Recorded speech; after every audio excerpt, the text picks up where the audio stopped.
Maqaa Abbaa, kan Ilmaa, kan Hafuura Qulqulluu, Waaqayyo tokko.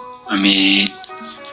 Garam guddinni kee, garam guddinni kee, garam imalli kee, garam deemaa jirtaa ilaaltee deemsa kee. Kaleessa mucummaan mana Waaqaa dhuftee, miira ijoollummaan tajaajilaa turtee. Har'a oosin dhabee maaloo eessa jirtaa? Har'a oosin dhabee maaloo eessa jirtaa? Maaloo maal taatetii kan hundaa dagattee? Miira kaleessa turee san hunda irraanfattee, mana amantaas dhiistee dagatteerraa fagaattee.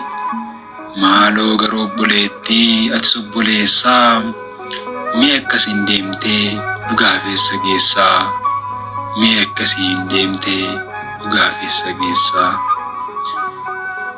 Kan kaleessa hinaaffaan boossee hin qirfattuu, hinaaffaa hafuuraan keessi kee gubattuu.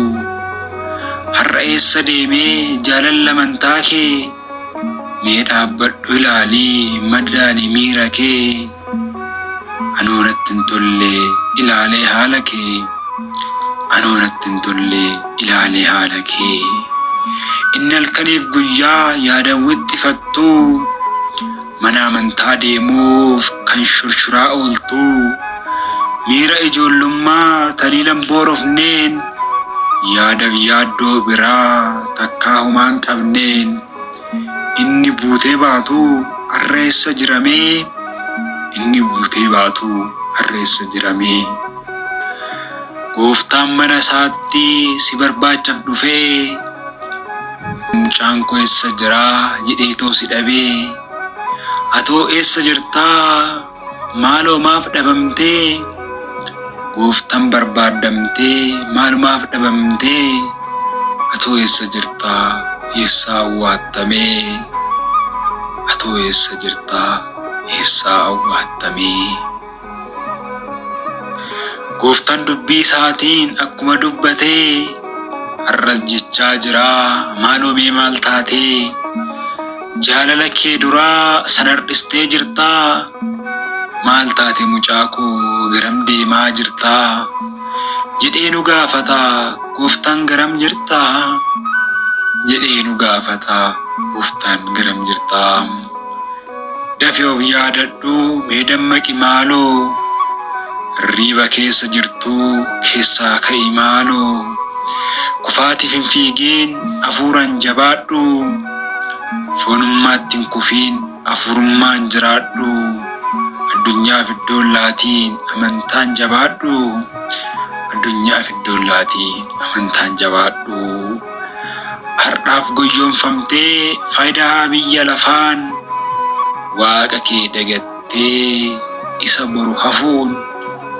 Maaliif of dagattee kaayyoo uumamuu kee?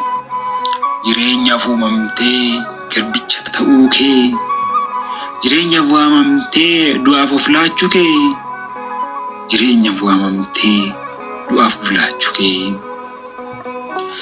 Kaleessa faarfannaan kan lapheen kee cabee, dubbii Waaqayyootiin lapheen kee tuqamee. Inni hafuuraan kaatee tajaajilaaf fiigdu, obboloota waliin inni tajaajiltuu. Har'a eessa deemee maaliif of ilaaltuu? Har'a eessa deemee maaliif of ilaaltuu?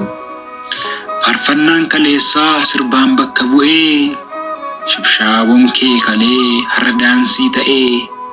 Inni kaleessa cubbuu har'a qoosaa ta'ee, tulluurra kan turtee har'a iddoo kee dhiistee. Maaf dhoqqeetti kuftee maaf mogoleen laaftee? Maaf dhoqqeetti kuftee maaf mogoleen laaftee? Mana amantaa deemuuf tajaajilaaf jooruuf, inni dur ariifattuu har'a oomee herremee. Waan asirraa dubbisuu anoo homaan dhabee, jedhee nu koomataa Waaqayyo gooftanii. Nutoo maal deebisnaa? Deebii hin qabnu nuuni. Nutoo maal deebisnaa? Deebii hin qabnu nuuni. Ammas yaadan maqnuu kaleessa isaa yaadannuu, maaliif akkas taanee mee of haa gaafannu? Iddoo kufnee kaanee cimnee haa dhaabbannu. Hunduu of haroomsinee tajaajilaaf haa kaanu.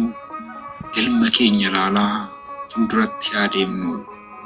Galma keenya ilaalaa fuulduratti haa deemnu. Galanni Waaqayyoof haa ta'u. Ameen.